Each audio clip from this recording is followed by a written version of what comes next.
अगदी प्रखरतेनं सांगायचं म्हटलं तर रामजी पाटलाच्या वाड्यातील जे काही पुढची पिढी आहे, या नवीन जनरेशननं आपल्या गावाचा डंका, भोगलवाडीतला डंका हा महाराष्ट्रातच नाही तर अगदी भारत देशाच्या बाहेर रशियामध्ये जाऊन वाजवला. आणि प्रत्येक यशस्वी पुरुषाच्या पाठीमाग त्याच्या पत्नीचा देखील तेवढाच हात असतो. म्हणून ज्या विष्णुपंतांनी त्याच्या मुलांनी बाहेरच्या देशामध्ये जाऊन आपल्या गावाचा डंका, महाराष्ट्राचा डंका वाजवला, त्यांच्यासाठी अगोदर एकदा आपण टाळ्यांचा कडकडाट करूया. मित्रांनो, कौतुक करणाराचं कौतुक पहिल्यांदा केलं पाहिजे. म्हणून आमचे बंधू रामकिसन भाऊ आणि आपल्या गावातील आपण सर्व नागरिक, आपण सर्वांनी हा जो कार्यक्रम आयोजित केला त्याबद्दल, कारण कौतुक करणाराची संख्या फार कमी झाली. डॉक्टर बाबासाहेब आंबेडकरांनी सांगितलं नाना की कौतुक करणाराची संख्या पाहिजे. या मातीमध्ये कौतुक करणाराची संख्या असल्यानंतर ज्या मातीमध्ये कौतुक करणारे लोक असतात त्या मातीमध्ये नररत्न घडतात. आणि हे नररत्न घडवण्याचं काम आज भोगलवाडीतील नागरिक, आपले भाऊ रामकिसन आणि आपण सर्वांनी केलंय. म्हणून उपस्थित सर्व आपण प्रमुख पाहुणे, रामकिसन भाऊ, कौतुक करणारे, आपल्या सर्वांसाठी आपण एकदा टाळ्यांचा कडकडाट करूया. सर्वच उपस्थित डॉक्टर मंडळी, इंजिनियर मंडळी, विविध क्षेत्रामध्ये सर्व काम करणारी मंडळी, सर्वांचं आपल्या सर्वांच्या वतीनं मी पुन्हा एकदा सत्कार करतो. आज इथं बसल्यानंतर जेव्हा आपल्याच मातीमध्ये आपल्या व्यक्तीच्या हातातून, आपल्या गावकऱ्यांच्या हातातून, आपल्या आईवडिलांच्या हातातून आपला सत्कार होतो, निश्चितच त्यावेळेस अंतःकरण भरून येतं आणि आईवडिलाची आठवण झाल्याशिवाय राहत नाही. म्हणून खरं म्हणजे बोलता येईना, अंतःकरण भरून आलंय. दादाची बाईची आठवण राहिली. असं वाटतंय दादांबाई इथं असते तर त्यांना खरंच आनंद झाला असता. ज्यावेळेस मुलं शिकायला टाकायचे होते त्यावेळेस मुलांनी सांगितलं, दादांनी सांगितलं की आता काय कर, पोरांचं ऍडमिशन इथं नाही घ्यायचं आपल्याला दिंडूरमध्ये. मी दिंडूरला ऍडमिशन गेलो होतो. दादा म्हणले मुलांचं ऍडमिशन बीडला घ्यायचं. बीडला ऍडमिशन घेतलं, मुलं शिकवायला लावले. मुलं ज्यावेळेस शिकायला जायची आणि सुट्ट्यामध्ये परत यायचे त्यावेळेस दादाने आल्या आल्या विचारायचं, पोरं आता कितवीला आहेत, काय करते, सगळी कसून चौकशी करायची. आणि आमच्या पत्नीला, तिला म्हणायचं भागीते आता तुला सुट्ट्या किती दिवस आहेत, तर तिला सांगायचं दादा आता सुट्ट्या 10 ते 15 दिवस आहेत. त्यांनी सांगायचं की ह्या 10-15 दिवसाच्या सुट्ट्या असतील. प्रत्येक सासूला वाटतं की आपली सून आपल्या हाताखाली आली तर आनंद आहे आणि ती काम करण्यामुळे इथं थांबली तर चांगलंच आहे, असा विचार दादानी करायचा. आणि माझ्या मिसेसला, भाग्यश्रीला दादानी सांगायचं आता आलीस तर 2 दिवस थांब, आल्या सर 2 दिवस थांब आणि उद्या लागलीस तू बीडला जा, कारण तुम्ही जिथं आहात तिथंच मुलांचा अभ्यास चांगला होतो, इथं राहिल्यानंतर मुलाचा अभ्यास होत नाही. हे दादानं आमच्या प्रकर्षानं आणि जाणीवपूर्वक असं सांगायचं, पोरांना थांबू द्यायचं नाही आणि बीडला लावायचं. असे पालक, असे जागरूक पालक प्रत्येक जर विद्यार्थ्याला लाभले तर निश्चितच त्या देशाची, त्या गावाची, त्या घराची, त्या कुटुंबाची आणि मग पर्यायानं महाराष्ट्राची आणि आपल्या देशाची प्रगती झाल्याशिवाय राहणार नाही. तर ज्यावेळेस डॉक्टर बाबासाहेब आंबेडकर 10वीला असताना प्रथम आले आणि मुंबईला त्यांचा परळच्या चाळीमध्ये सत्कार ठेवला गेला. मग त्यावेळेस तो सत्कार करत असताना अर्जुन केळुसकरांच्या हाताने डॉक्टर बाबासाहेब आंबेडकरांचा सत्कार झाला होता. आणि तो सत्कार करत असताना डॉक्टर बाबासाहेब आंबेडकर त्या सत्काराला उत्तर देताना म्हटले की आज या ठिकाणी माझा सत्कार झाला नसता आणि मला गौतम बुद्धाचं पुस्तक जर सप्रेम भेटलं नसतं तर कदाचित या भारत देशाला संविधानाचे शिल्पकार म्हणून डॉक्टर बाबासाहेब आंबेडकर हे उदयाला आले नसते. म्हणून सत्कार करणं किती महत्वाचे. कौतुकाची थाप जर त्या विद्यार्थ्याच्या पाठीवर पडली तर निश्चितच त्याच्यामधून उद्याचे डॉक्टर बाबासाहेब आंबेडकर, शिवाजी महाराज, संभाजी महाराज आणि भगवान बाबा असे महान पुरुष जन्माला आल्याशिवाय राहणार नाहीत, म्हणून कौतुकाची थाप टाकणारी माणसं या मातीमध्ये असणं गरजेचं आहे. त्याच्यामधून माणसाला प्रेरणा मिळते, पुढच्या पिढीला चालना मिळते. मित्रांनो, भावांनो, शिवाजी महाराजांनी आयुष्याचं नियोजन केलं. प्रत्येक पुरुषानं, प्रत्येक विद्यार्थ्यानं आपल्या जीवनामध्ये आयुष्याचं नियोजन केलं पाहिजे. जर तुम्ही तुमच्या आयुष्याचं नियोजन केलं, आपल्या वेळेचं नियोजन केलं, तर निश्चितच या जीवनामध्ये तुम्ही यश संपादन केल्याशिवाय राहणार नाहीत. काय असतं की आपण एक उदाहरण सांगतो. 4 भाऊ, त्यातले 2 भाऊ, मग एक जण मोठा, एक जण थोडासा लहान. आणि मग काय, हा लहान भाऊ मोठ्या भावाला भेटायला जातो. भेटायला गेल्यानंतर तो मोठा भाऊ लवकर वरून खाली येत नाही. लहान भाऊ दारामध्ये त्याच्या भेटीसाठी बसलेला असतो. आणि मग तो वाट पाहतो, हा आता येईल, मग येईल. त्यांच्याकडे कोण असं त्यांना विचारतात, अरे आपले बंधू कधी खाली येणार आहेत, आपले बंधू कधी खाली येणार आहेत. त्यावेळेस हे सांगतात की ठीक आहे, त्यांची ही पूजा झाली, ती पूजा झाली, ती पूजा झाली, आता ही पूजा झाल्यानंतर ते बंधू खाली येतील. असं म्हणत म्हणत तो वाट बघत खाली बराच वेळ बसतो. आणि बसल्या बसल्या काय काम करावा म्हणून तो हा एक खड्डा खोदतो, दुसरा खड्डा खोदतो, तिसरा खड्डा खोदतो, 4-5 खड्डे खोदतो. का तर वेळ आहे ना शिल्लक म्हणून. आणि मग जेव्हा मोठा बंधू वरून खाली येतो आणि लहान्या भावाला विचारतो, अरे एवढे मोठे 5-6 खड्डे कशासाठी खोदले तू? तुम्हाला काय नाही, त्याला पाणी लागते कधी पाहतो तुम्हाला. जर पाणी लागलं तर चांगलं होईल म्हणून त्याचे प्रयत्न करतो तुम्हाला. मग तुम्हाला 5-6 खड्डे खोदत होता. असे 5-6 खड्डे जर तू खोदण्यापेक्षा एकच खड्डा खोदला असतास तर तुला आतापर्यंत पाणी लागलं असतं. मग तुम्हाला तेच तर तुला मला भाऊ सांगायचंय, मोठ्या भावाला लहान भाऊ सांगतोय, तेच तर मला तुला सांगायचंय की तू एकाच देवाची पूजा केलीस तर तुला सुद्धा ध्येय लवकर साध्य होईल. म्हणून जीवनामध्ये जीवन जगत असताना, यश संपादन करत असताना, आपल्या आयुष्यामध्ये शिक्षण घेत असताना आपण सुद्धा आपलं ध्येय निश्चित केलं पाहिजे. तुम्ही जेवढं लवकर आपलं ध्येय निश्चित कराल तेवढ्या लवकर तुम्हाला यश लवकर मिळाल. प्रश्नपत्रिकेमध्ये जेव्हा एखादा प्रश्न दिलेला असतो आणि त्याखाली लिहिलेलं असतं, वरील वाक्याचं काळामध्ये रूपांतर करा. प्रश्नपत्रिकेतील त्या प्रश्नाचं उत्तर पत्रिकेमध्ये लिहित असताना काळाचं रूपांतर करणं सोपं आहे. वर्तमान काळाचा भविष्य काळ करायचा, भविष्याचा चालू वर्तमान काळ करायचा, साधा वर्तमान काळाचा हे सोपं असतं. परंतु जीवनामध्ये ज्याला चालू वर्तमान काळामध्ये त्या काळावर स्वार होऊन, अभ्यास करून, सातत्यानं, चिकाटीनं, मेहनतीनं यश संपादन करता येतं, त्याला निश्चितच यशाचं शिखर गाठता येतं. ही गोष्ट मात्र नेहमी लक्षात ठेवा आणि त्या अनुषंगानं चालत राहा. हा संदेश मला या ठिकाणी द्यायचा आहे. मित्रांनो, माणसानं कुठं जगावं हे माणसाच्या हातात नसतं. माणसानं कुठं मरावं हे सुद्धा माणसाच्या हातात नसतं. माणसाच्या चेहऱ्याचा रंग कोणता असावा हे माणसाच्या हातात नसतं. परंतु माणसाचं भविष्य हे त्याच्या तळहाताच्या रेषेमध्ये असणाऱ्या रेषेमध्ये नसतं.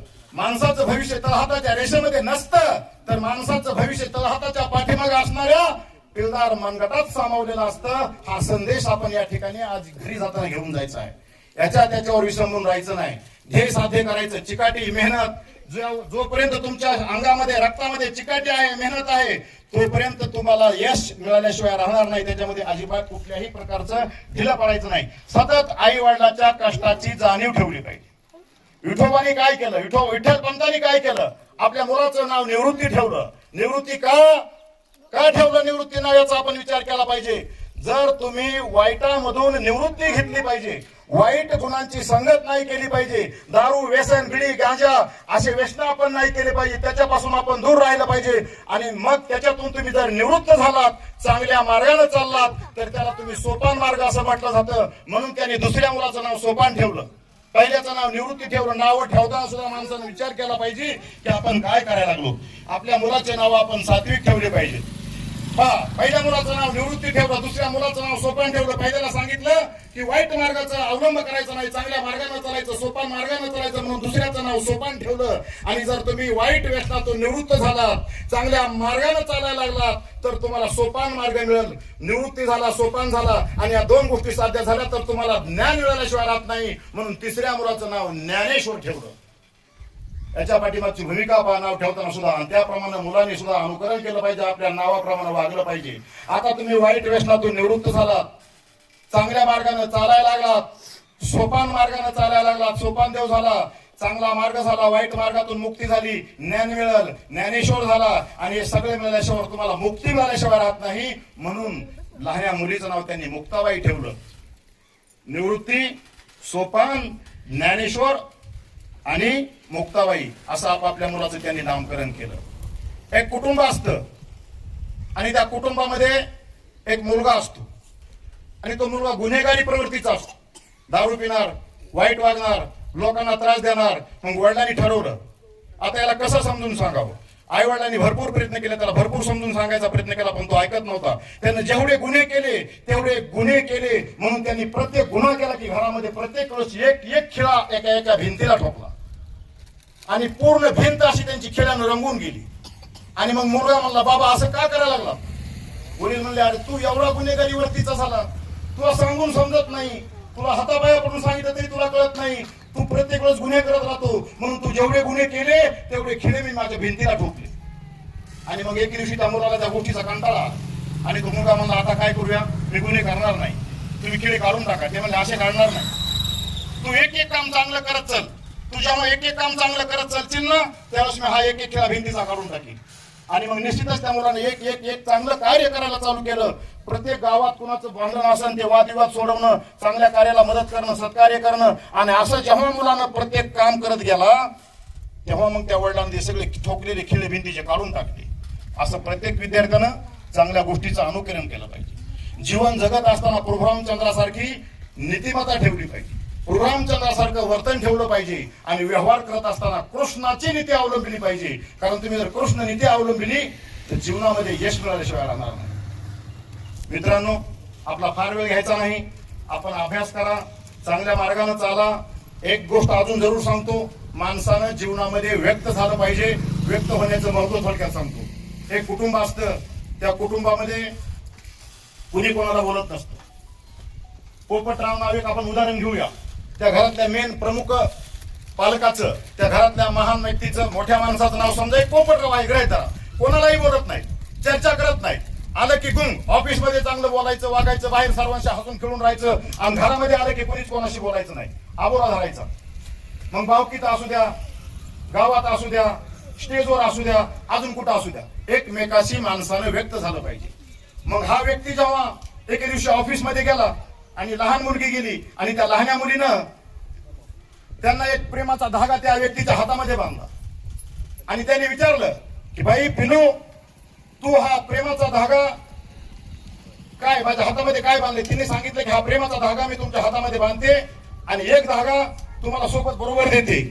तो धागा त्यांनी ह्याच्यासाठी बरोबर दिला की हा धागा तुम्ही सुद्धा एखाद्या प्रेमाच्या व्यक्तीला बांधा. आता घरामध्ये कोणाशी जमत नव्हतं, प्रेमाच्या व्यक्तीला धागा बांधायचा आहे. मुलगा, बाप लेकर, घरात कुटुंबात पत्नी, कोणाचा कोणाशी संवाद नाही, सगळ्याचा एकमेकाशी आबोला. आणि मग हा धागा बांधाव कोणाला. पोपटराव तो धागा घेऊन घरी गेले. आणि घरी गेल्यानंतर रात्रभर ते त्यांच्या रूम मध्ये, पत्नीच्या रूम मध्ये विकास झालाय, पण कुणी कोणाला बोलत नाही, संवाद साधत नाहीत. मुलगा मुलाच्या रूम मध्ये. आणि सकाळच्याला हे जेव्हा वडील उठले, पोपटराव दारात गेले आणि मुलाला हाक मारली, बाळा थोडं अलीकडे ये. बाळ जवळ गेलं, बाळ म्हणजे मुलगा, मोठा मुलगा जवळ गेलं. आणि जवळ गेल्यानंतर त्यांची पत्नी पण समोर आली. तिला वाटलं आता बाप लेकाचं भांडण झाल्याशिवाय राहत नाही, कारण एकमेकाला बोलत नव्हते.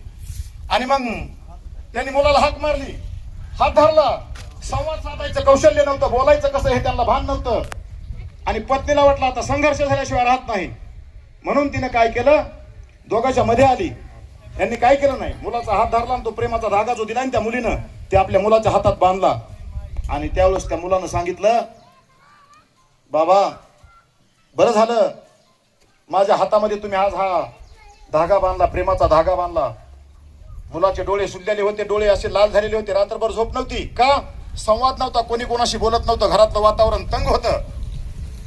आणि मग त्या मुलानं असं व्यक्त झाला तो की बरं झालं म्हणला तुम्ही माझ्या हातामध्ये पप्पा बाबा आज धागा बांधला, मी खुश आहे, कारण माझ्या पाठीमागं माझा बाप उभा आहे म्हणला. आता मला कोणाच्या बापाला घाबरायची गरज नाही. तर याच्यातून हे लक्षात घेतलं पाहिजे की आपण एकमेकाशी व्यक्त झालं पाहिजे, बोललं पाहिजे, आपल्या मनातल्या भावना एकमेकाशी बोलून दाखवल्या पाहिजेत. आपल्या भावना, आपलं मत जर आपण एकमेकाशी व्यक्त केलं तर निश्चितच आपल्यामध्ये सुसंवाद झाल्याशिवाय राहणार नाही आणि पुढच्या पिढीला प्रेरणा मिळेल. आपण जर एकमेकाशी संवाद नाही साधला, एकमेकाशी बोललो नाहीत तर पुढची पिढी त्याच मार्गाने चालल्याशिवाय राहणार नाही आणि एकमेकांमध्ये महाभारत झाल्याशिवाय राहणार नाही. आता महाभारत आठवलं म्हणून एक प्रसंग सांगतो. कुरुक्षेत्रामध्ये युद्ध होणार होतं, विभीषण भाऊ. आणि हे युद्ध होणार होतं. आणि युद्ध होणार आहे म्हणल्यानंतर रणांगणामध्ये एका बाजूनं कौरव सेना होती आणि एका बाजूनं कोण होते? पांडव होते. आणि मग निश्चितच आता जगत विख्यात जगत प्रसिद्ध श्रीकृष्ण त्या ठिकाणी होते. त्यासाठी दुर्योधन जेव्हा श्रीकृष्णाच्या महालामध्ये गेला, आणि नेहमी जेव्हा तुम्हाला ज्ञान पाहिजे असेल तर माणसानं नम्र राहिलं पाहिजे, उमरट नाही राहिलं पाहिजे, तांबीसपणा नाही केला पाहिजे. ज्ञान पाहिजे ना तर नम्रता ठेवावं लागेल. आणि नम्रता आहे अर्जुनाकडं आणि घमंड आहे दुर्योधनाकडं. दुर्योधन कुणाकडे गेला? दुर्योधन श्रीकृष्णाकडे गेला. गेल्यानंतर कुठं उभा राहिला? त्यांच्या डोक्याजवळ उभा राहिला. आणि अर्जुन गेला आणि अर्जुन कुठं उभा राहिला? पायाजवळ उभा राहिला श्रीकृष्णाच्या. आणि पायाजवळ उभा राहून ज्या वेळेस श्रीकृष्णाला जाग आली, श्रीकृष्ण झोपलेले होते, श्रीकृष्णाला जाग आली आणि श्रीकृष्ण उठल्या उठल्या साहजिकच झोपेतून उठल्यानंतर अगोदर नजर कोणाकडे जाते? आपली पायाकडे जाते. पायाकडे कोण उभा होता? अर्जुन. आणि श्रीकृष्ण म्हणले, अर्जुना युद्धामध्ये तुला काय पाहिजे माग? युद्धामध्ये काय पाहिजे माग? म्हणल्या पाठीमाग उभा राहिलेला दुर्योधन शांत कसा राहील? त्याचं नावच दुर्योधन ठेवलंय ना मायबापानं. त्याच्यामुळे नाव ठेवताना विचार करा. मुलाचे नाव सात्विक ठेवा. मी बघा, मोठ्या मुलाचं नाव ज्ञानेश्वर, 2 नंबरच्या मुलाचं नाव ऋषिकेश आणि 3 नंबरच्या मुलाचं नाव शिवानंद. हे मायबापाचे संस्कार असतात. आणि अभिमानानं सांगतो की संत ज्ञानेश्वर, संत तुकाराम यांचा जो वंश आहे त्याच वंशाचं रक्तही आमच्या वंशामध्ये आहे आणि ते असलंच पाहिजे, हे अभिमानानं सांगावं. आपण वारकरी संप्रदायाचे आहोत. आता कुरुक्षेत्रावरती युद्ध करायचंय. पायाजवळ उभा कोण राहिलाय? कोण राहिलाय? सरपंच अर्जुन. आणि श्रीकृष्ण सांगतात, अर्जुना काय पाहिजे माग? त्यावेळेस दुर्योधन सांगतो, दुर्योधन म्हणतो, अरे मी अगोदर आलोय ना, माझी मागणी प्रथम मान्य करावं लागेल देवा. तुम्हाला अधिकार नाही अर्जुनला तुम्हाला काय मागण्याचा, अगोदर मी आलोय.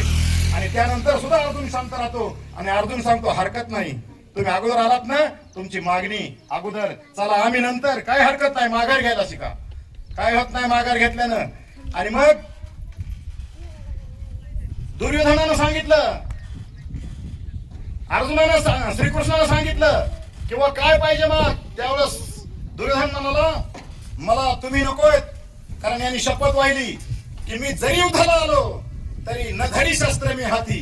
आता माझं वय 92 वर्षे, मी म्हातारा झालोय, मी थकलोय आणि मी शस्त्र हातामध्ये धरणार नाही.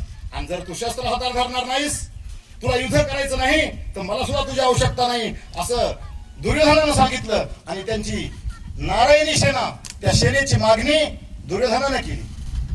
आणि झालं ना मग पार्थच्या म्हणजे अर्जुनाच्या मनासारखं. आणि अर्जुनानं सांगितलं, हरकत नाही, मला माझा श्रीकृष्णच पाहिजे. आणि चालले दोघं, परत चालले. युद्धाचं निश्चित झालं, कोणाला साथ द्यायची हे ठरलं. आणि तुमच्या माझ्यासारखा एक वाटेमध्ये भेटला आणि तो म्हणाला, अर्जुना तू चुकलास, एवढी मोठी सेना सोडून दिलीस आणि एकट्या ह्या म्हाताऱ्या थकलेल्या श्रीकृष्णाला बरोबर घेऊन चाललास, हे योग्य नाही. अरे माखन तो वो ले गए और तू तो खाली एक बूढ़ा आदमी लेके जा रहा है, असं म्हणल्यानंतर त्यांनी सांगितलं, माखन बी मीच आणलंय, माखन चोर बी मीच आणलाय, त्यांनी फक्त ताकद ते दहीच घेऊन चाललाय, त्याच्याजवळ काहीच नाही सांगितलं, असं अर्जुनानं सांगितलं. आणि ज्यावेळेस युद्ध सुरू झालं त्यावेळेस कोण जिंकलं? ज्याच्याकडं हजारो सेना आहे ती सेना जिंकली का? ज्याच्याकडं फक्त एक थकलेलं म्हातारं बुडं श्रीकृष्ण नावाचं ते आहे तो जिंकला. कोण जिंकलं सांगा? कोण जिंकलं ना? श्रीकृष्ण पांडव. कारण जिकडून श्रीकृष्ण आहे विजय हा त्याचाच होत असतो, जिकडून दुर्योधन आहे, जिकडून घमंड आहे, ज्याच्याजवळ गर्व आहे त्याचा विजय कधी होत नसतो. जीवनामध्ये जीवन जगत असताना नम्र राहा. आणि याच्यातून एक बोध घेतला पाहिजे, हजारो सेना कामाची नाही तर एक श्रीकृष्ण कामाचा आहे. कशामुळं? त्याच्याकडे ज्ञान आहे, तो ज्ञानवंत आपल्या बरोबर असला पाहिजे. हजारो सेनेची गरज नाही, एकटा श्रीकृष्ण आपल्याला सफिशियंट आहे. हे पार्थनं ओळखलं, अर्जुनानं ओळखलं आणि त्याचा विजय झाला.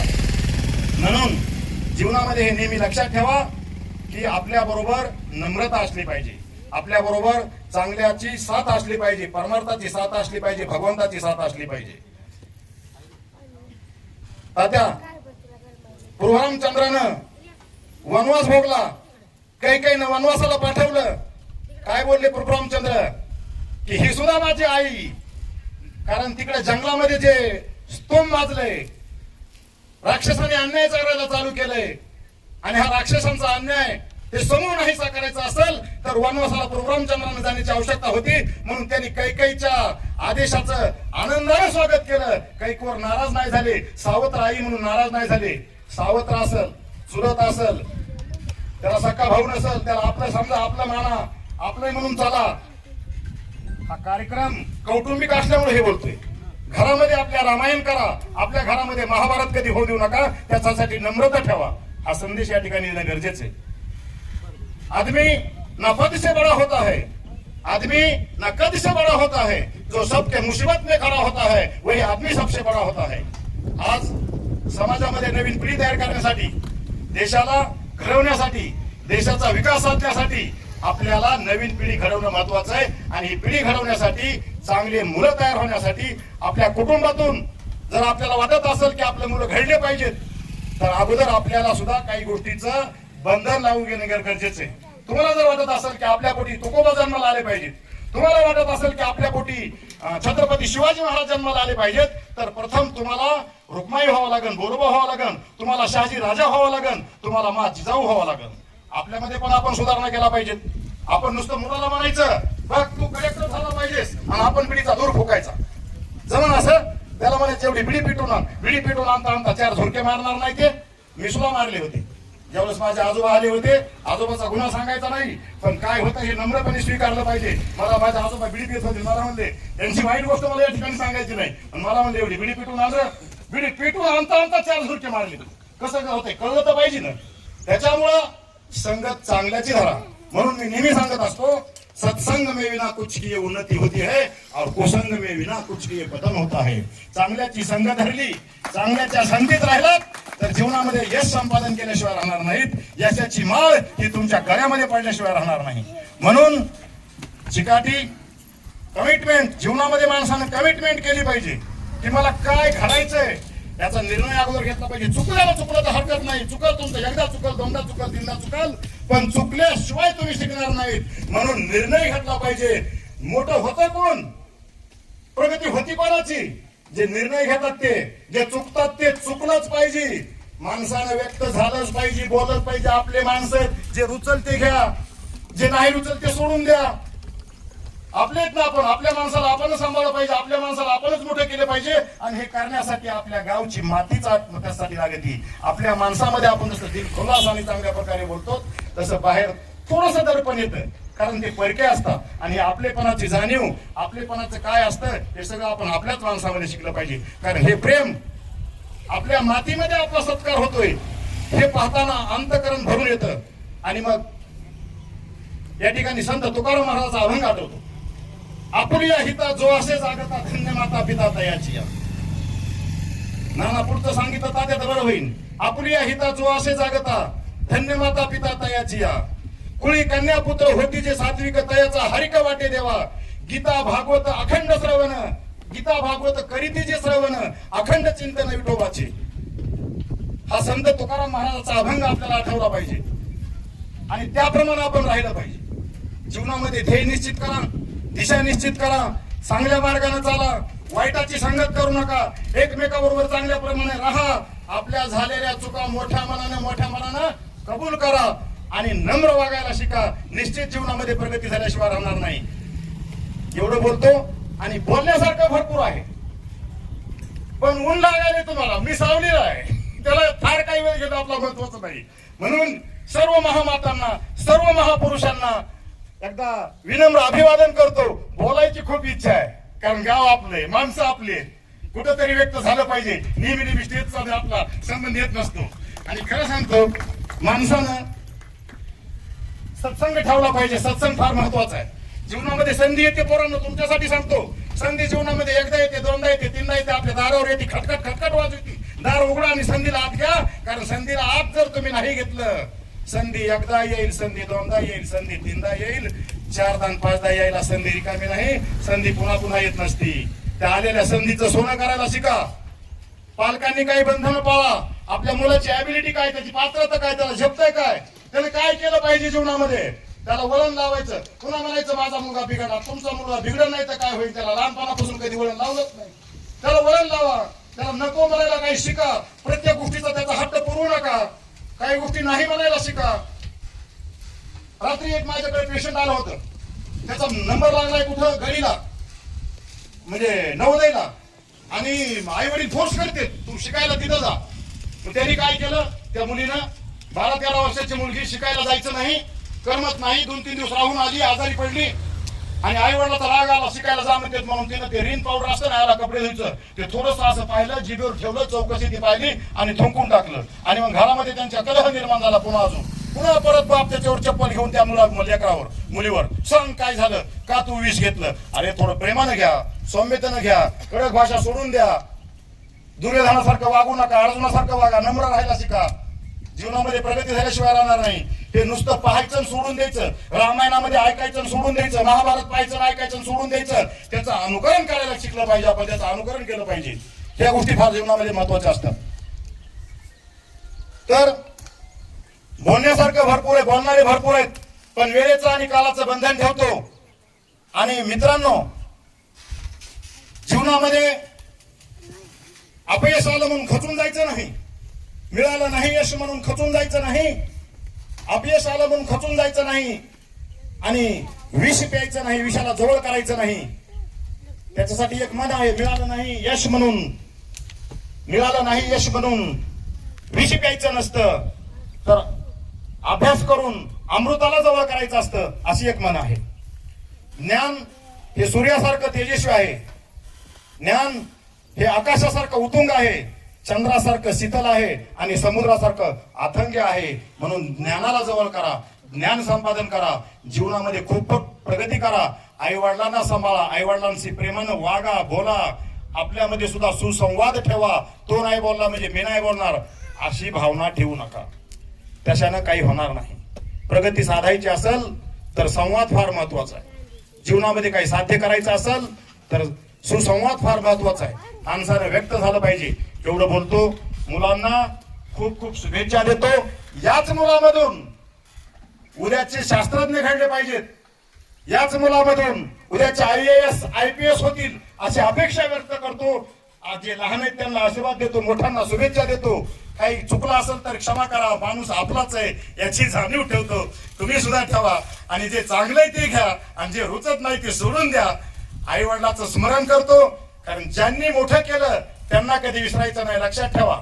आणि आता प्रत्येक यशस्वी पुरुषाच्या पाठीमागे एका स्त्रीचा हात असतो. स्टेज आपलंय, मुलं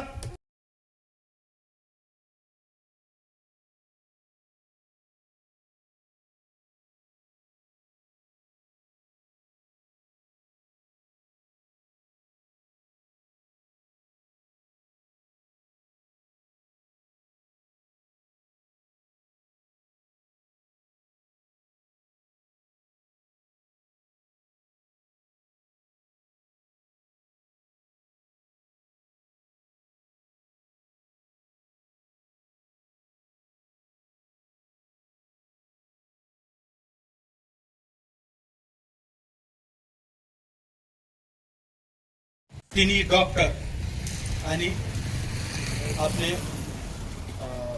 डॉक्टर साहेब विष्णू वामनराव तिडकी,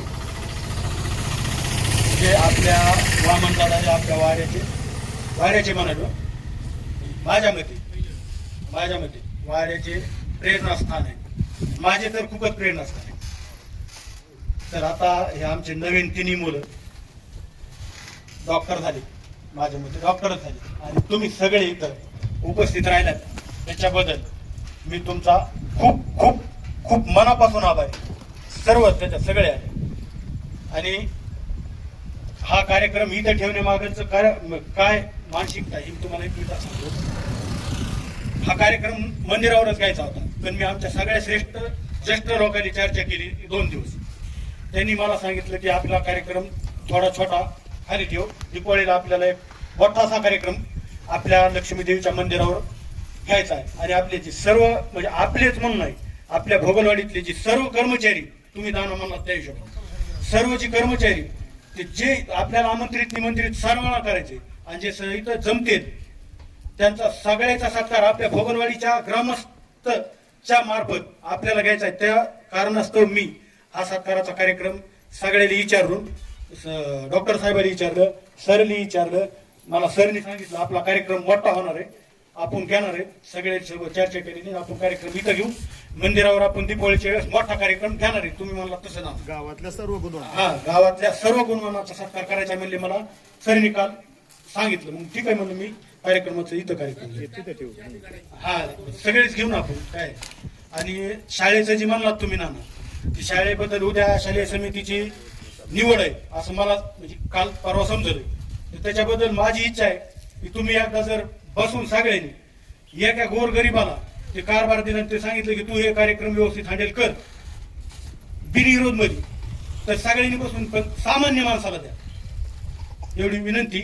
आणि भोगलवाडीत माणिक मोती आपल्या सगळे तयार होते, त्यांचा आपण सगळ्यांनी सत्कार करणं आवश्यक आहे. मी काही जास्त स्टेजवर बोलणारा माणूस नाही, पण इतकंच बोलतोय त्याच्यात म्हणजे सर्वांचे म्हणजे समाधानानं आभार मानतो आणि माझं बोलणं संपवतो.